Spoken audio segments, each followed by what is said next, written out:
अच्छा, कथाओं में अगर हम बात करें तो सबसे पसंदीदा मतलब होता है कि एक जैसे हम लोग मान लीजिए कि टेक में कुछ कर रहे हैं तो हमने 20 प्रोडक्ट्स पे काम करा तो एक प्रोडक्ट सबसे पसंदीदा होता है वो जो अंदर से लगाव होता है जिसमें। तो अगर भागवत में अगर आपको चयन करना हो किसी एक कथा क्योंकि ये सबसे पसंदीदा कथा है मेरी, वो कौन सी है और गोपी क्यों? का कोई भी प्रसंग, गोपियों का, जैसे कि गोपी गीत, कभी आपने नाम सुना हो।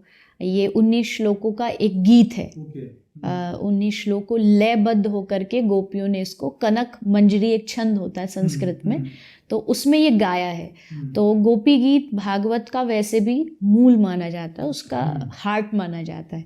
तो वो मुझे बहुत, जब रास में श्री कृष्ण अंतर्ध्यान हो गए थे तब गोपियों ने कृष्ण को बुलाने के लिए गीत गाया था, तो वो मुझे बहुत प्रिय है। क्योंकि जब भी मैं उसे बोलती हूँ या गाती हूँ तो मेरा हृदय एकदम, ये कह लीजिए, गदगद हो जाता है, भगवान से जुड़ जाता है। और एक कोई भी प्रसंग जो राधा रानी से रिलेटेड हो, क्योंकि मेरी आराध्य कृष्ण से भी पहले राधा रानी है। हाँ। और जैसे राधा रानी कृष्ण ब्रज छोड़ के गए तो उस समय राधा रानी ने क्या किया, गोपियों ने क्या किया, उद्धव एक थे जो गोपियों से मिलने ब्रज में आए थे, तो उनका जो तीनों का आपस में संवाद है वो बहुत प्रिय है। और वो मुझे लगता है लोगों को भी बहुत अट्रैक्ट करता है। आज के श्रोता, मैंने नोटिस किया है, पहले एक समय आया था जब सुनने वाले थे कि बस हमको चुटकुले सुना दो, थोड़ा कथा में दो चार बढ़िया बढ़िया भजन गा दो, हम नाच लें और मनोरंजन हो जाए हमारा। पर आज चीज़ें बदल रही है।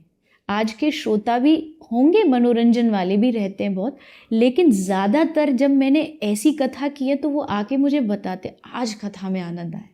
क्यों? क्योंकि उनकी मन की भावना आंख से निकल के आंसू के रूप में व्यक्त हो गई, वो खाली हो गए एकदम।